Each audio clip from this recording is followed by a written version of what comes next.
Merci de nous recevoir chez vous. C'est l'heure du bulletin d'information que nous démarrons avec l'appui technique de Papa Abdoulaye Dieye. Nous démarrons ce bulletin d'information avec le deuxième cas de Covid-19 confirmé. Il s'agit d'un Français de 80 ans, originaire à Sarcelles dans la banlieue parisienne. Son état est stable et il est dans le centre de traitement à Fann. Plus de détails avec le docteur Marie-Khemesse Ngom Ndiaye, elle est la directrice de la santé. Au téléphone avec Baye Oumar Gueye.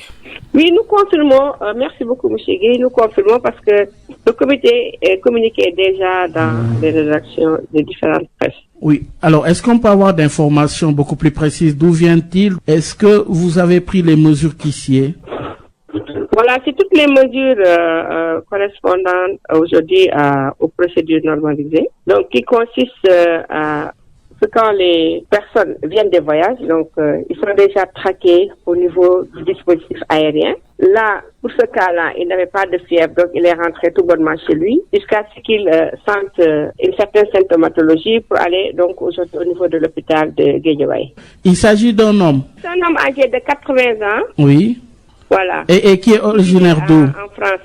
Donc il est en France actuellement à Sarcelles. Il venait de Sarcelles, dans la banlieue parisienne. Donc, comme il s'est présenté au niveau de l'hôpital Roi-Baudouin. Est-ce que son tableau est inquiétant? Les signes, comment il se présente, le patient? Il n'est pas inquiétant, mais c'est une personne vulnérable parce que c'est une personne qui a donc plus de 60 ans, qui a 80 ans. Alors, donc, c'est la particularité. Mais pour le moment, son état de santé est stable au niveau donc, du centre de traitement et d'isolement de Fann. Donc, au total, il y a 2 cas pour l'instant.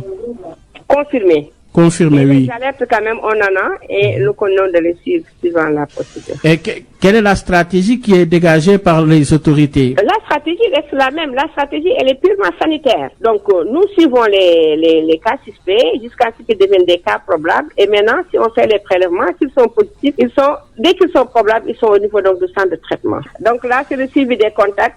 Pour le Français, et depuis lors qu'il a été positif, sa famille est en quarantaine à domicile. Et ils ont été donc prélevés et nous attendons les résultats.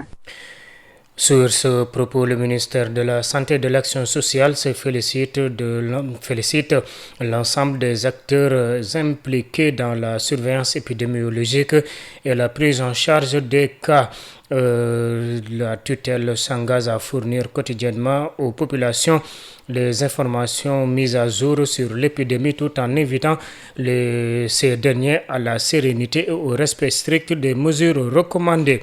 Et puis, grève de 72 heures des syndicats national des travailleurs du pétrole et du gaz Sénégal, le SNTPGS, 72 heures, suite à des blocages sur les négociations, concernant aussi la situation de la SAR, entre autres difficultés. Le SNTPG a fait face à la presse hier au siège de la CNTS FC. Et puis colère à Saint-Louis des enseignants membres du syndicat de l'enseignement professionnel et technique qui ont observé hier mardi une assemblée générale suivie d'un sit-in. Ils sont très remontés contre leur tutelle Dame Diop et demandent plus de respect et de considération de sa part.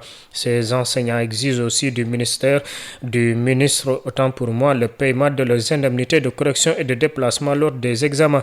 Les détails avec Yves Tendeng. Indemnité, respect, considération.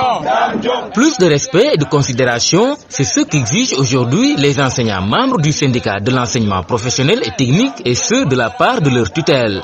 Mamoudou Keba Siré Diallo en est le secrétaire général chargé de la communication du syndicat. Aujourd'hui, il faut le constater que c'est très rare de voir le syndicat de l'enseignement professionnel et technique dans les médias, mais c'est parce que l'heure est grave.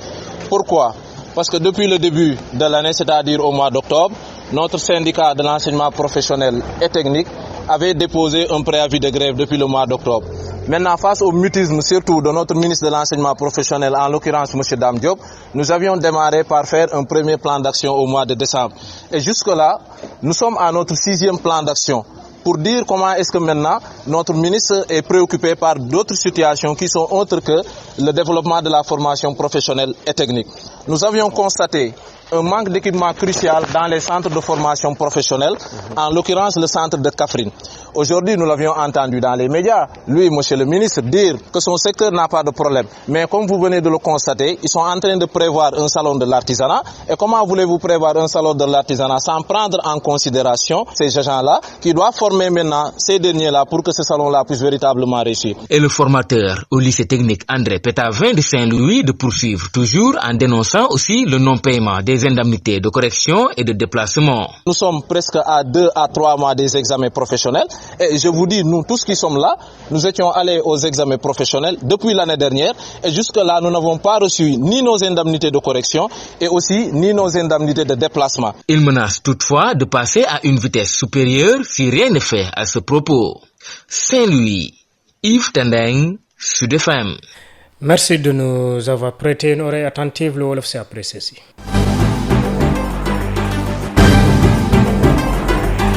Birama Ndiaye. jërë ngeen jëf mbokk yi jërë ngeen jëfati ci teelu bi ngeen di teewlu seen rajo Sud FM 98.5 ngir taataan fii xibaar yi minuit gi ñu ànd ceeg ci wàllu xarala gi kii di Pape Abdoulaye Dieye xibaar yooyee nag ñu doore ko ci wopp soose nga xamante ne moom moo lëmbe àdduna wi di coronavirus du Covid-19 ñaareelu cas bi daal di nañ ko gis foofee ca Géejawaay gis nañ ne nag benn góor bu bàyyi ko ci réewum France lu am juróom-ñett fukki at ca diwaan bu ñu dupeer Sarcelles nekk ci banlieue parisienne moom la doon moom nag jàpp nañ ne nag fi mu ne nii wërgu yaramam doon na loo xamante ne daal xel war na mën a dal ci fànn boobule wante ak nu mënti demee noo ngi koy saytu ci lu jëm ci wàllub wërgu yaramam ñu teewlu ci leeral yi nga xamante ne kii di docteur Marie Khemesse Ndiaye daal dina ko andi ñu teewlu ko El Hadj Baye Omar Gueye. donc lu ñu mën a wax mooy lu ñu leen di fàttaliwaat li nga xamante ne moom la ñuy def mun na am façon boo xam ne ñoom ñëpp mun nañ ko duggee Sénégal mais li ñu jàppoon boobu ba léegi mooy cas yi gën a bëri ñu ngi duggee ci aéroport bi et surtout que fan yi ñu nekk jàppoon nañ ne duñu ci génn te gisuñu yu mel nii parce que ñu gën a bëri dañu demoon vacances ñu ngi ñibbi si donc bu ñuy ñëw li ñu njëkk a def mooy caméra thermique yi nga xam ne ak thermoflash yi ñoom ñoo nekk au niveau de l' aéroport ñooñu njëkk a defal benn barrière c'est juste un filtre donc waxoon nañ ko dès le départ gis ngeen ministre de la santé dem na fa 2 fois ak autorité aéroportuaire yi su fekkee température am weesu na 38 degré rek moom da koy noté donc ñu mën a wax ak moom mun ko jël dans un premier cas c'est une forme de quarantaine au niveau de l' aéroport mais yi nga xamante ne am nañ ko fi ci ñetti cas yi nga xamante ne am nañ ko fi benn rek mooy ñëw ak 39 degré mooy ki nga xam ne Gambie la waroon dem ñibbi il était en transit moom foofu lañ ko ñun ñoo ko jëlee aéroport def procédure bi ñoo ko indi directement ba hôpital Fann parce que dafa wàcc rek ànd ak 39 degré bi ñu ko laajee mu ne ñetti fan a ngi nii dafa grippe bokkul ak ñi nga xamante ne dañoo wàcc gisuñu dara ci ñoom am na ay cas yoo xamante nit yi ci biir période d'incubation bi ci lay am ay signes loolu nag doon xool gis ci jàngoro yi donc yeneen ñaari cas yi benn bi mooy tubaab bi nga xamante démb déclaré na mooy premier cas confirmé dem na këram dara jotu ko yëguñu dara bi ñëwee aéroport donc ba bi mu demee gis ne am na lu koy metti mu gis ne bii grippe la te mu xam ne dëkk bi mu jógee am na fa mu dem consulté wu ji waaw woote ñu seet ko def li nga xam ne moo ci war mu ngi mel ni ñun ñi kenn ci ñun rek bu fekkonte ne dem na fenn noonu lay demee donc bii nag bi nga xam ne mooy ñetteel bi tamit jaar na aéroport amul benn fièvre mu dem këram également gis ne am na ay signes woote na fi mu war a woote yóbbu nañ ko roi bu jaxe ba ni ñu def prélèvement bi mu positif automatiquement dañ ko indi donc lépp lu ko wër même au niveau de l'hôpital boobu ba léegi ñoom da leen gis muy sol ay protection donc même au niveau des hôpitaux actuellement ñi nga xamante ne ñi ngay le cadre ñëpp yor nañ ko au niveau des structures di wax aussi ñu jaar ci yéen ngeen jàppale ñu ci mesure yi bu ci gis yu mel noonu mooy bopp buy metti put buy metti nga ne dama angé yaram buy tàng maa ngi ndox sama yaram yi de vraiment yax yaa ngi metti ñu ngi lay ñaan nga dem ci poste de santé bu la gën a jege wala centre de santé bi moo xam wala hôpital loolu bëggoon nañ ko vraiment communication boobu jaar bu baax a baax. ci noonu itam jëwriñ wala boog kuréel gi nga xamante ne moom moo yor lépp lu jëm ci wàllu wërgu-yaram ci mim réew daa dina xamle ne moo ngi rafetlu taxawaay gi nga xamante ne nag ñuy saytu lépp lu jëm ci wàllu feebar yooyu di wàlle ak nuñ koy saytoo moo ngi leen ci gërëm ci fànn boobule di xamle ne itam lépp la nga xamante ne dina ruuse ci wàllu wopp soosé dina ko yeggaleeg askan wi ngir rek ñu daal di xam ana ban taxawaay la ñu war a mun a am ci lu jëm ci wàllu musiba boobule di Covid-19 wala boog coronavirus daal di ci sàkku ci askan wi ñu ànd ak dal ak it daal di fonk la nga xamante ne moom mooy tegtal yu leen di joxo ñu àddu ci beneen mbir bokk na ci ndaje bu yaa syndicat national liggéeykatu pétrole ak yu gaz yu nekk fii ci Sénégal daal di nañ xàppati niki sànq bu minuit jotee niki sànq ñetti fan grève yoo xamante ne nag duñu fas yéente xànc ak morom ma loole la lu ko waral gis nañ ne nag seen waxtaan dafa tàggatémbe ci lu jëm ci wàllu convention collective sous secteur hydrocarbure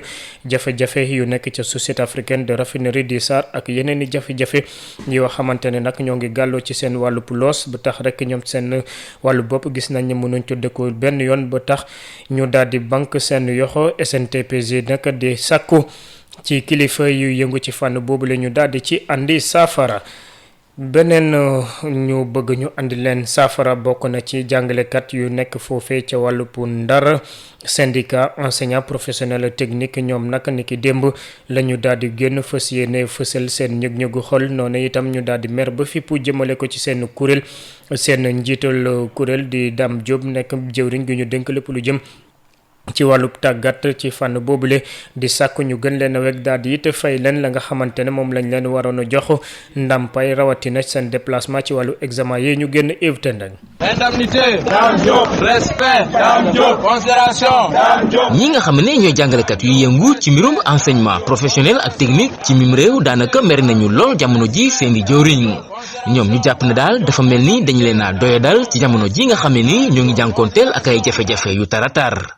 kii di El Hadj Malick Diop mooy secrétaire général régional bu syndicat bi ëmb jàngalekat yu enseignement professionnel ak technique. boo gisee li waral daje bi tey ñu xam syndicat enseignement technique et professionnel daawul def bruit xamul def bruit mais dañoo jaaxle ci suñu ministre parce que depuis le mois d'octobre déposé nañu préavis de grève depuis le mois de décembre ñu ngi commencé de dérouler suñu plan d'action ñu ngi ci suñu 6e plan d'action boobu ba tey dégguñu gisuñu suñu ministre mu réagir par rapport à ça donc dañu jàpp ni ministre bi considéré wul formation professionnelle bi nga xamante ni moom la état di mbubboo ni moom mooy levier développement wu Sénégal donc gannaaw moom la ñuy mbubboo il faudrait que nañu considérer formation professionnelle boo demee ci centre yi amul benn équipement demal ca Kaffrine fa ñuy former formateurs yi amuñu équipement pour former wu ñoom seen bopp bay génn naan ñi ngi former ay yeneen élèves pour ñu mën a nekk ci enseignement technique et formation professionnelle centre yi amatuñu benn équipement seen budget yëpp la ñu wàññi. bokk na tey jile ci li ñuy nakarlu moo di rek ni ñu leen fayagul booba tey seeni indemnité correction ak déplacement ci lu jëm ci mbirum examen yi. ñu fay enseignants yi seen indemnité mënuñu la convoquer nga jógee Ndar dem ba Kédougou dellusiwaat ñëw fayuñu la correction fayuñu la déplacement loolu du yoon passerelle yi itam nañ ko def parce que enseignement technique am nañu problème pour vraiment passerelle yi. par wute naag yeneen enseignement général. ci noonee la ñu daal di dànkaafu nguur gi te di ko xamal ne bu seeni jàngoro saafarawulee ñoom daañu yëngu-yëngal ki doon jokkoo ak yéen fii ci Saint-Louis Yves Tendeng Sud FM.